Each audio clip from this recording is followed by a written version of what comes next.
សូមជូនរឿងបែបនិទានគឺក្មេងប្រុសនិងប៉ែតូចសិស្ស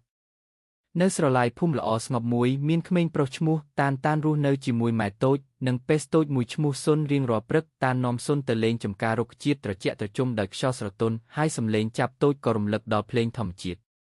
ពេលថ្ងៃរះតាននិងសុនរត់លេងលើស្មៅបៃតងទាញកន្ត្រកដាក់ផ្លែប៉ោមដែលរលើកពីដើមឲ្យម៉ែធ្វើជាគ្រាប់ទឹកផ្លែប៉ោមស្រស់បន្ទាប់ពីបាយថ្ងៃត្រង់តានស្រមើស្រមៃអំពីការធ្វើដំណើរទៅកាន់ភ្នំស្រស់ស្អាតនៅឆ្ងាយដែលមានពេលជាច្រើនលេងជាមួយសុនពេលថ្ងៃលិចហើយពុកក្រហមក៏คล้ายជាផ្កាស្រស់នៅលើមេឃតានបោះកន្សែងស្ដាងចោលលើដីហើយដេកគេងជាមួយសុនក្បែរដើមឈើមួយខ្យល់អូស្រាបសំឡេងសត្វល្អិតរំរីករាយភ្លៀងបន្តិចទ្រូងភ្នែកតូចរបស់តានបិទយឺត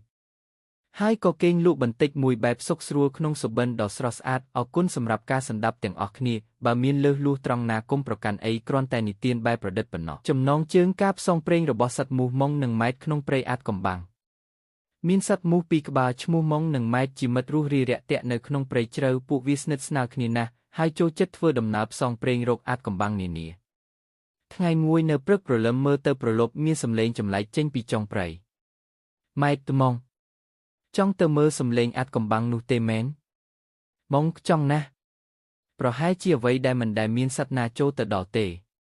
ពួកវាបានហើរចេញទៅលើផ្លូវដែលពោពេញទៅដោយផ្កាស្រស់បន្លែព្រៃនិងសត្វគ្រប់ប្រភេទពួកវាបានជួបនឹងសត្វអង្គុយស្ងៀមមួយកំពុងអានសៀវភៅម៉ែតអ្នកឯងអានអ្វីដែរសត្វអង្គុយក៏ខ្ញុំកំពុងអានរឿងអំពីព្រះសមុទ្រម្នាក់ដែលមានថ្នាំអាតកំបាំងអាចឲ្យសត្វហោះបានលើសព្រៃម៉ុងគឺវាស្ដាងទៅតើអ្នកដឹងថាថ្នាំនោះស្ថិតនៅណា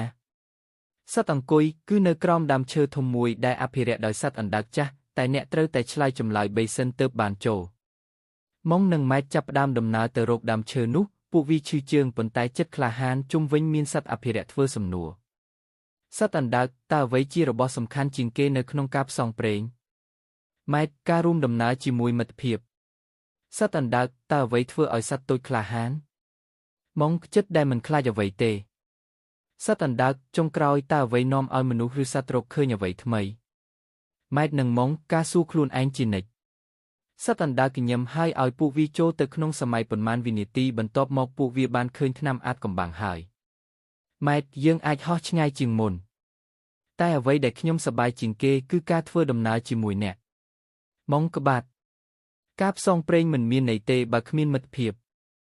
ហើយពួកវាបានហោះឡើងខ្ពស់ជាងដែលពេលណាមកមុនហើយព្រៃនោះคล้ายជាទីកន្លែងពោពេញដោយរឿងនិទានថ្មីដែលកំពុងរង់ចាំឲ្យអ្នកផ្សងព្រេងដទៃមកបន្ត